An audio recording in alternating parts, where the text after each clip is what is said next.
It was Thanksgiving of 2013, and as usual, Laura and Cameron and Janessa came from Dallas to Houston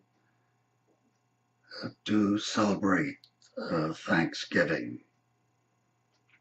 It was while they were visiting that Cameron came to me and said, "Grandpa, I am in the junior class at my school, Shelton School in Dallas, and we have a tradition that members of the junior class, as they complete the school year, have someone put a ring on their finger. And I would like for you to come to Dallas for that ceremony for me." I didn't understand what the ceremony was all about, but it sounded like I was honored, and I agreed. I found out that the exact date was May 30th, 2014, and that it was to take place at 7 o'clock in the evening at the gymnasium of the Shelton School, which was a private school that Cameron and Janessa went to.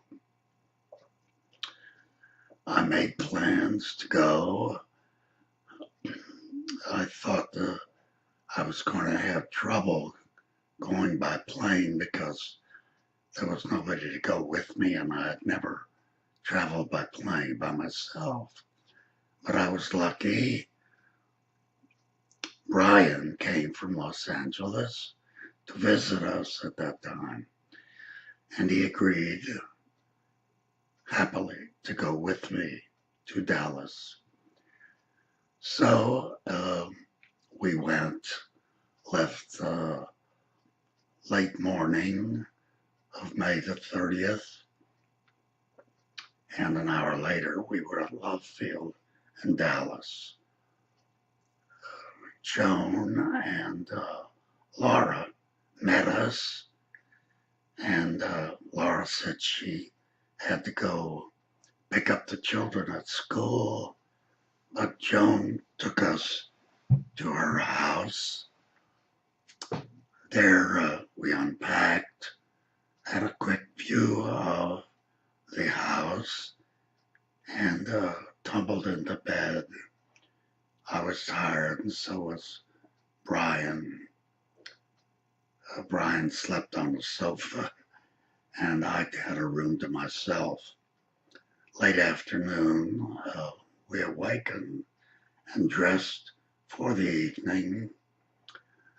Joan took us to Laura's house, where we had Chinese brought in from their favorite Chinese place. We enjoyed the evening. The food was excellent. We took pictures and went to the school. The program took place in the school gymnasium. The floor was covered with a blue tarp, and we found our seats I sat where the ring group would sit. Brian sat next to me and helped translate what was going on.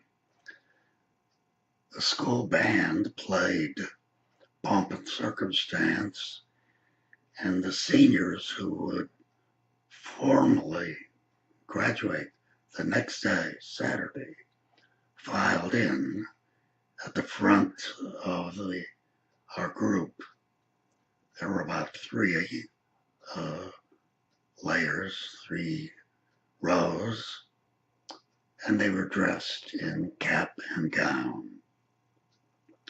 Their part of the evening was they were given out prizes and certificates and awards.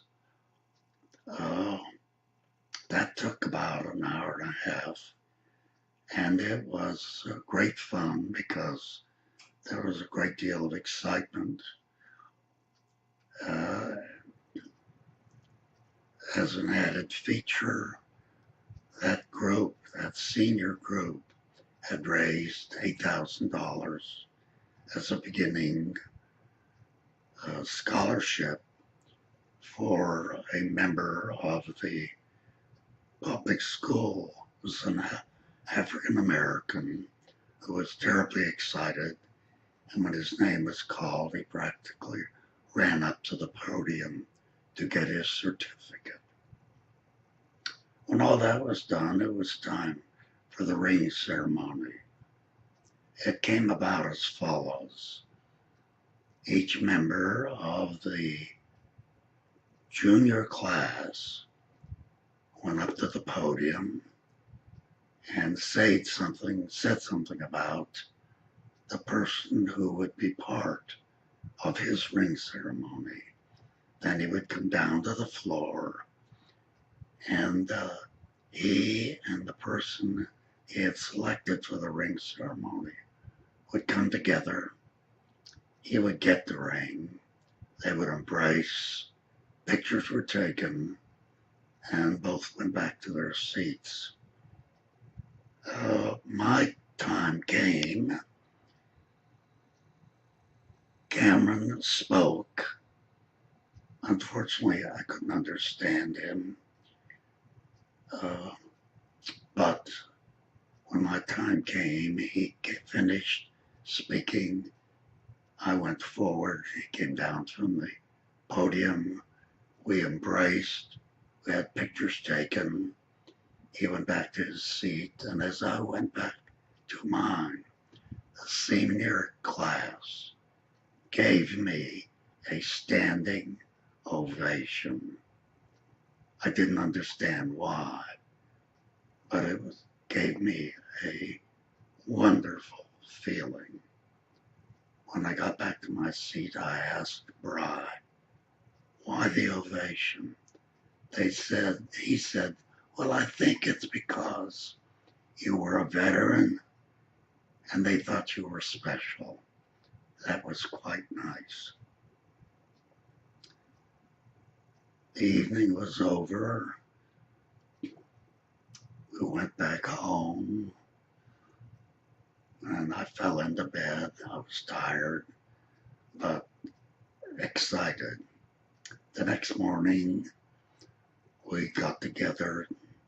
Laura brought Cameron and Janessa over, and we had coffee and fresh fruit, and we talked about our family. They told me things about the Sandfields. I told them things about the Jacksons and the Shermans, and we had a lot of laughs. It was quite nice. We left late Saturday afternoon. When I got home, I emailed Laura and asked, what was the speech that Cameron said for our ring ceremony? Here's what he said. My hero is a man who I've had the incredible luck of having in my life. My great-grandpa served in the Pacific in World War II, has fought and beat 4 cancers, and has watched 3 generations of his family grow and prosper. He does what is right instead of what is easy. For these reasons and many more, he is my idol and hero. What a wonderful thing. What a wonderful experience for me.